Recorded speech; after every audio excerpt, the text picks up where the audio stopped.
The pro-abortion movement was ecstatic on the night of November 7th. Ohio voters had approved a constitutional amendment that ensures access to abortion. The latest victory for abortion rights supporters since the U.S. Supreme Court overturned Roe v. Wade last year. Ohio became the seventh state where voters decided to protect abortion access since the Roe v. Wade decision. Quote, "The future is bright, and tonight we can celebrate this win for bodily autonomy and reproductive rights," end quote, said the co-chair of Ohioans United for Reproductive Rights before a jubilant crowd of supporters.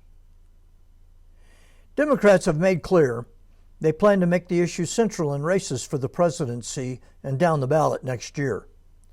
Amid a sluggish economy, they think abortion might just be the ticket to winning the election.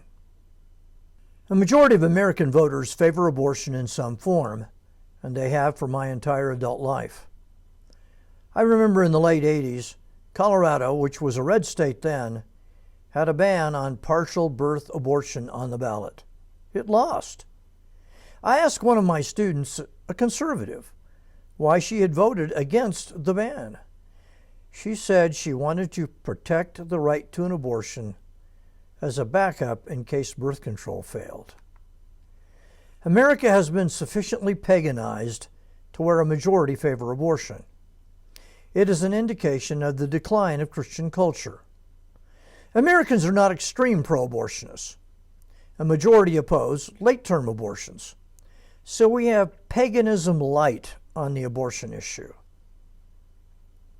But there is an astonishing oversight on the part of the pro-abortion forces. Don't they know they are exterminating their own future voters? Nearly 20 years ago, James Taranto, himself pro-choice, wrote a fascinating analysis in the Wall Street Journal. I have linked the article below, but let me summarize the argument. People who get abortions tend to be pro-choice. Duh. And children tend to vote like their parents. Parental influence is significant in adult voting patterns.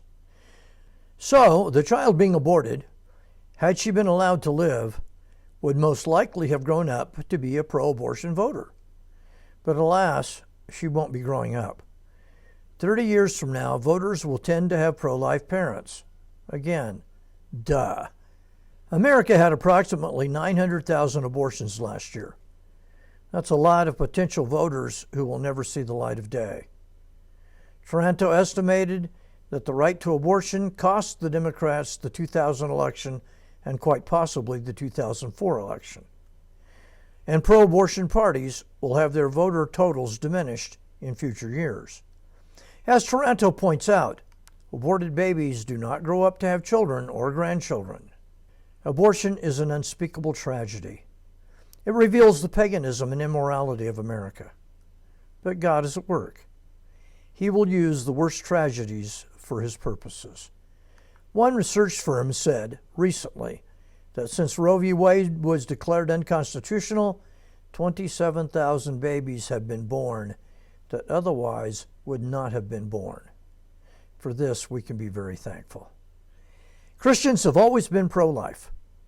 We are pro-life in every culture and in every age. Let's continue to fight the good fight and bring honor to our Lord.